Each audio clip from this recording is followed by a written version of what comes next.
Right now, there is $1 billion war happening for your brain. In 2026, social media isn't just an app, it's a dopamine trap designed to keep you scrolling while your mental health tanks. If you want to know how, keep watching. All right, let's just jump right in. Social media. I mean, it's everywhere, right? It's in our pockets, on our desks. For a lot of us, it's literally the first thing we look at in the morning and the very last thing we see at night. And yeah, it connects us in ways we never thought possible, but there's this growing question, a big one, about what it's actually doing to our mental health. So that's what we're going to unpack today. So, to really wrap our heads around the scale here, just look at this number. We're talking 4.9 billion social media users worldwide as of 2023. I mean, that's way more than half the entire planet. This isn't some little hobby anymore. It's become this almost universal part of being human. And get this, the average user is spending about 145 minutes. That's nearly 2.5 hours scrolling through these platforms every single day. Wild. And that really brings us to the most important question, doesn't it? With so much of our time and our attention being poured into these apps, what's the actual impact on our minds? Sure, it can help us connect, it can give us access to all sorts of information, but there's a flip side, and the research is starting to paint a really clear picture, a link to things like anxiety, depression, and yeah, even loneliness. To get to the bottom of this, we've got to start with the basic currency of social media, approval. You know what I'm talking about. So in this first part, we're going to look at the science behind the like button and see how our brains actually react to this non-stop public feed of validation. Or, what happens when we don't get it. So, what's really fascinating is how researchers decided to test this.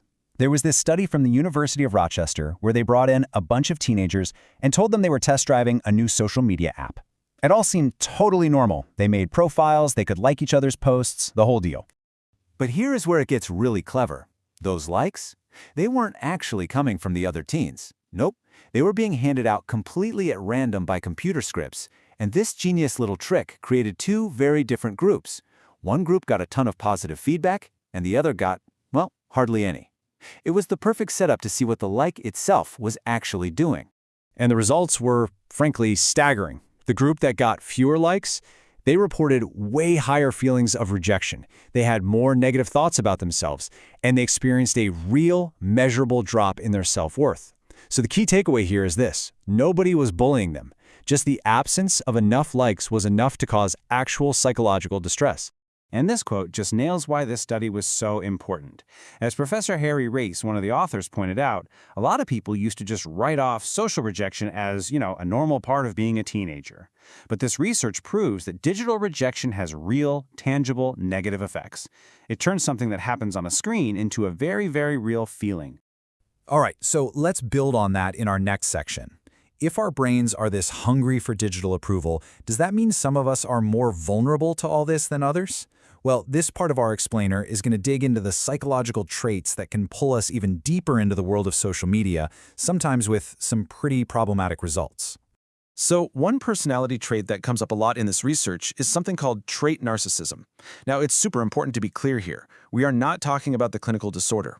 This is a trait that exists on a spectrum in all of us. It's about having a pretty grand sense of self and needing admiration to keep that feeling going. And you can see how social media, with all its tools for showing off and getting instant rewards, might feel like the perfect playground for that. But wait, it gets even more interesting.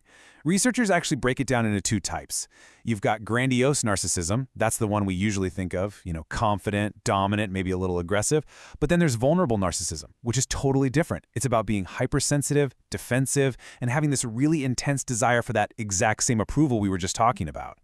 And here's where it all connects. A major review of a bunch of studies found that both types of narcissism are significantly linked to what they call problematic Facebook use.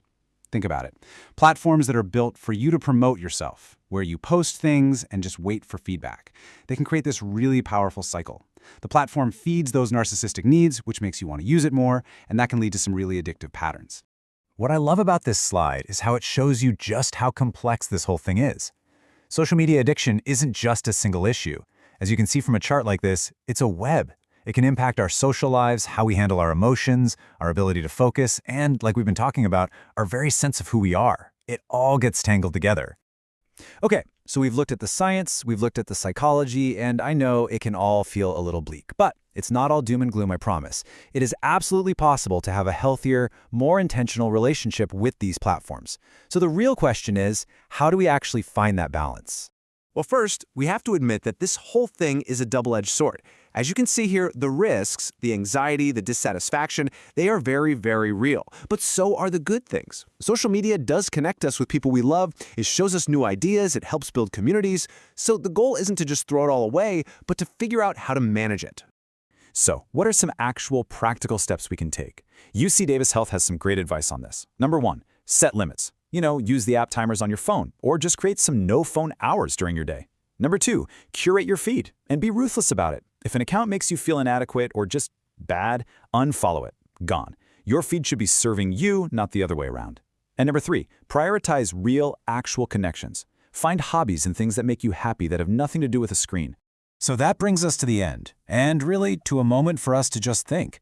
We've seen how something as simple as the hunt for a like can mess with our self-worth, and how some of us might be wired to get pulled in deeper. But we've also seen that we do have the power to create a much healthier balance. So I'm just going to leave you with this final thought. Take a second to really think about your own habits, your own feed, and how you genuinely feel after you've been scrolling for a while. The most important thing you can do is ask yourself this one simple question. Is your social media serving you, or are you serving it? The answer to that? Well, it just might change everything about that little device in your pocket.